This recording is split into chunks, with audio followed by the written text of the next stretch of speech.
Ako sa inyo. Okay, okay.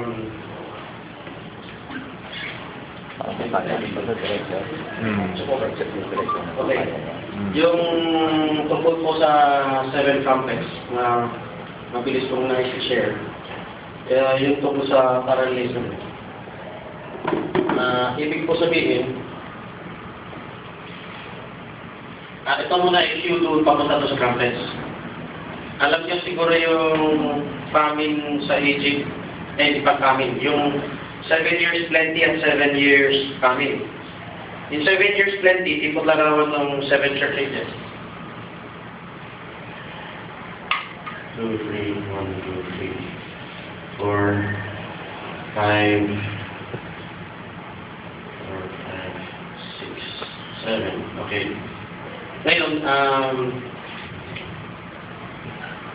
dito sa 7 church ages, kaparalel niya yung natawag na 7-year tribulation period. I realize masasagasaan yung topic na 70 weeks of Daniel. Pero, later siguro sasuggest ko yung topic niyan kasi may different unawa dito sa 70th week of Daniel. Pero dito ko gusto ipakita yung parallelism. If you read about the trumpet judgments, mga sumpa sa lupa yun eh. If you read from Revelation chapter 8, ay, pahiram nga, pahiram nga, pakiko nga isa rin. Yung binigay ko sa'yo, pahiram sa'yo. Hindi lang rin dito namin, dito, pagpilin ko. Ito, gusto ko yung limbawa lang. Itong church ages, tsaka, ang tribulation ay magkaparalel. At yung trumpets niya, parehong meron. Ito ang church ages.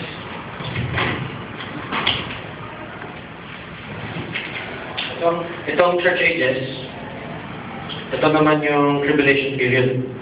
Mapapansin niyo hindi paglarawan sa 7 years, plenty at 7 years famine. Ang tipong larawan niya is yung panahon ng grasya, yung panahon ng taghirap. Ngayon, sa unawa ng mga Sabadista na walang last week of Daniel, kasi tapos na sa kanila, ang trumpeta nila ay nandito sa church ages 1, 2, 3, 4, 5, 6, 7. Yung trumpeta nila ay nakapanood sa church ages.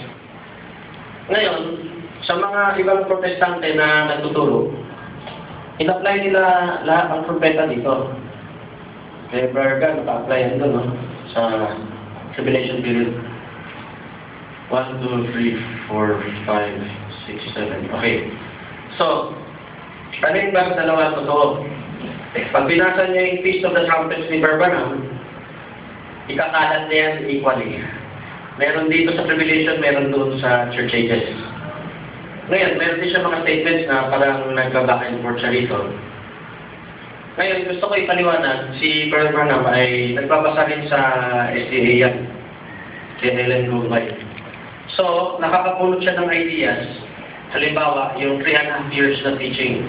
3.5 years na lang natitira sa 7 weeks of Daniel. Napupulot niya yan, bago pa yung time na magturo siya ng 70 weeks. Nung nagturo na si Brother Branham ng 7 weeks of Daniel, na sa libro na yan, ang pinalakad sa kanya ng Holy Spirit yung 7 years. Pero ordinarily, sa ordinary time na nagtuturo siya since 50s, at after nito, papuntang 65, nababanggit talaga niya 3.5 years. Bakit kaya? Nag-merge sa kanya yung version ni Larkin Scofield doon sa version ng mga SDA. Paano nag-merge? Sa SDA, tapos na eh. Tapos na ang last week. Sa Larkins, meron pang 1 week left. Ang nangyari, naglagay siya ng 3.5 years dito, katulad ng turo ng SDA, ng half of the last week. Siyempre, sa unawa niya, dito sa end of the last week, half week na lang natira. Pero when he thought about the 7 weeks of Daniel, gumana na siya illustration. Ito yung nagawa niya illustration. Hindi niya nagawa illustration yung illustration ngayon ng karamihan na May 33.5 years pa rito, may halfway pa rito. Okay, pasok tayo sa trumpets. Nung naikalat niyan, it's like, isang queue yan na meron sa church ages at meron yan sa tribulation. Ang trumpet sa loob ng church ages ay yung paliwanag katulad ng mga apostles na sa Acts 2, last days na to. Ito yung tinatawag na last days. Hindi nila alam yung church ages. It's a mystery of God. So since this time, it's the last days. Ito, kung sinasabi ng Matthew 24, yung terrible times, yung persecution, etc., yung tribulation, ito rin ang time na pinag-usapan. Ang time ng church ages at ng tribulation magkaparallel. Halimbawa, somewhere in the 10th century, the Pope declared si Boniface ba yan? Yung God siya. Dito, in the middle of the week, 2 Thessalonians 2:4, he will sit in the temple of God, showing himself that he is God. Sa term ni Barbanag, midst of the week. So, midst of the traffic, sabi ba niya. Ngayon, ano yung parallel dyan? Ito yun. If you read the trumpets dun sa Revelation, chapter 8, mababasa mo yung tubig na dindugo. May mga bundok bumagsak sa dagat at marami pang ibang nasunog yung mga puno. Hindi mo pwedeng iwasan na yung application ng talata ng Revelation chapter 8, mga trumpets, up to 9 yan, no? Tayo nandito sa loob ng Revelation period, hindi mo maiwasan yan. Kasi, dito sa mundo natin, lalo na sa Peter, maraming unbeliever, scoffing. Asan na yung second coming niya? Asan yung second coming niya? May nangyayari mga kalamitan dito, pero hindi nila pansin yan. Parang tingin lang part of nature lang. So ito yung realidad ng trumpets. If you read the trumpets, may tubig na dindugo, may famine, may plague, may maraming namatay. Nagganap yan throughout history, yung Black Death, etc. Marami nang sakudang nangyari in these 2,000 years. Kahit yung earthquake, tsunami, it got worse and worse up to the end. Pero we are still in the church ages. Ang nangyayari dito sa church ages is like this. Nakakalat sa for 2,000 years yung nababasa natin sa Book of Revelation. Pero, pagdating dito sa last week of Daniel, lahat ng nagaganap na trumpet judgments ay sisiksikin yan for 7 years. Pag nasiksik yan for 7 years, may pangatringanap dito, mas tuloy ang lala. That means to say, mauulit lang yung dating trumpet judgment. Sa laging lang ng tribulation, yung church ages, lalo na dun sa salot niya. Yung salot ng trumpet judgments nangyari sa church ages, is magpapatuloy lang yan dito in greater intensity. Ano ngayon ang paliwanag? The trumpets directly apply to the tribulation period. This is the last week of Daniel, Daniel 9:24. Pag natupad yan, tapos na lahat ng kasalanan. Ang mundo ay sanctified na yung temple, etc. Nandiyan na yung Messiah. So, by this time na mangyari yan, ang proseso sa laging dito. Ibig sabihin, naranasan ng New Testament saints, Christians, yung maranasan ng tribulation saints, mga foolish virgins. At tignan natin yung tinatawag na the last trump doon sa Corinthians 15. Sa Corinthians 15, yung binabanggit na last trump, multiple application. Halimbawa, pag binasa ninyo yung Revelation chapter 11 verse 15, pwede nyo buksan yung Bible, no? When the seventh angel sounded, there was a great voice in heaven saying, "The kingdom of this world is become the kingdom of our Lord and of His Christ." So, the seventh trumpet dito, announcement ng millennium. How about dito? Ito na yung ministry ni Barbanam. Ang ministry ni Barbanam, yung seventh trumpet, it is a voice call. Anong voice call? Pakipo kasi yung Revelation 10:7. Sabi sa Revelation 10:7, in the days of the voice of the seventh angel. So there was the voice. When he shall begin to sound. Nag-sound na, hindi pa. Magsa-sound pa lang. So, nauna ang voice, sa sound. Pero all the while, matagal na tayong sa conditional thinking natin, isabay itong dalawa. Of course, understandable na datihan, siyempre, mas bata pa muna natin. Pero as time goes on, may nililiwanag ng Panginoon, ay, oo nga, nauna yung voice bago sound dito. Yung sound na to, trace it back sa Revelation chapter 9, chapter 8. Siguro, makakatulong kung buksan yung Bible, yung chapter 8. Markahan niyo when it sounded. Revelation chapter 8, the first angel sounded. Markahan niyo sa Bible niyo, i-commemorate ang verse.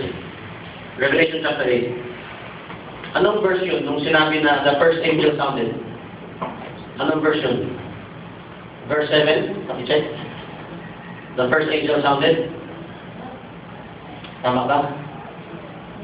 Okay. Mark dun sa Bible niyo. Yung second angel sounded, anong verse? Pakisigaw na lang yung verse, no?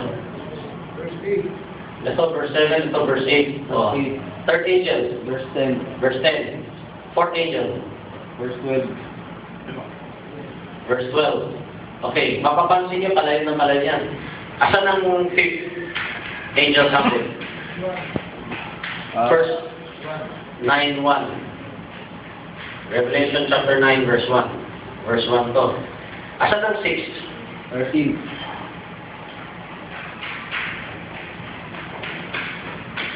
Verse 13. 11. Napansin niyo lumalayo? Doon mo mahirap makita, nasaan na yung 7? Ito, 6 to, trumpet to. Asan ang 7? 11. Ang sounding ng 7 is 11, 15. Pero bago mag-11, 15, dyan mo maintindihan ng Revelation 10, 7. In the days of the voice of the seventh angel, talinsabay ng mga ibang angel, when he shall begin to sound. So it's focusing on this time when it actually sounds. And the seventh angel sounded. The ministry of Permanam is like an announcement to the end. He announces it in advance when it will sound. In essence, siya yung seventh angel trumpet sa church ages. Pero sa actual, is announcing the heavenly angel will sound a trumpet that will announce the kingdom of this world is become the kingdom of our Lord Christ. How about these others? In-announce na rin na niyan mga previous messengers. Dito sa Revelation chapter 8, last verse, mapapansin kayo, ang trumpet has a voice. A trumpet has a voice. Okay? So, every trumpet that sounded, may message. May nangyari, may message. Pero baliktad yung 7. Nauna ang voice. Dito sa 7, nauna ang voice. So, pwede yung promoting ng atras. Nauna ang voice bago yung actual sound. Yan kailan ng 7th trumpet. Because like the 7th seal. So, going back sa Feast of the Trumpets, Permanam subdivided between these two. Yung malaking punto nandito, pagdating dito, yung natitirang dalawa isa. So, why? It's because of this parallelism. Okay? Meron nangyari dito sa church ages na salamin ang mangyari doon. Naranasan na ng Christians dito yung maranasan doon. Of course, malaking kapikat niya kasi makukompress for 7 years lahat ng mga trumpet judgments na ibubuhos dito. Pansinin niyo pa pala, meron tinatawag na 1/3 yung trumpet. 1/3 ng mga puno na namatay, 1/3 ng mga isda, ng mga tao, ng mga ganyan kadili. 1/3 ng araw, hindi sumilaw. Pagdating nun sa vial, kumpleto siya. Meron pa tinatawag yung vial judgments eh. Sa Sabatista, kinalaplay vial judgments dito. Pero, dito, ang mas kaganapan ng bias, kasi sa bias, magiging 100% na siya. 1/3 of the angels na hata. Doon pa, of course, di paglawan ng 1/3. Pero pagdating dito sa bias, judgments, sa dulo, it's 100% ng mundo. Magbabasa nyo sa kunwari, sa 6th trumpet, katapat ng 6th vial is nagdilim yung kaharian ng beast. So, ito yung bird's eye view lang po. Overview. Mamaya, gusto nyo yung level. So, yan lang po ang may share ko. Salamat. Talakoran kayo. Amen.